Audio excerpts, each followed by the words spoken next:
ఇప్పుడు ప్రధాన అంశాలు చూద్దాం. గోల్కొండ వద్ద బైక్ను వేగంగా ఢీకొన్న కారు, చిన్నారి మృతి, మద్యం మత్తులో కారు నడిపినట్లు గుర్తింపు.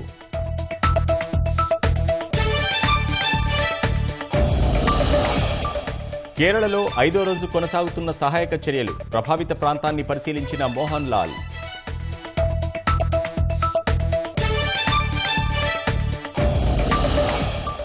కుంభవృష్టి విధ్వంసంతో అల్లాడుతున్న హిమాచల్ ప్రదేశ్, 53 మంది గల్లంతు, 6 మృతదేహాల గుర్తింపు.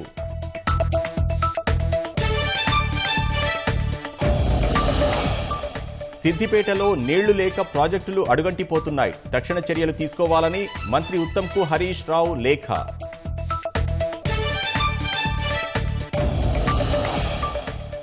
అంతర్జాతీయంగా అబ్బురపరుస్తున్న ఓరుగల్లు చేనేత ఖ్యాతి, ప్రఖ్యాతి చెందిన కలంకారీ దరీస్కు రష్యాలో దక్కిన చోటు.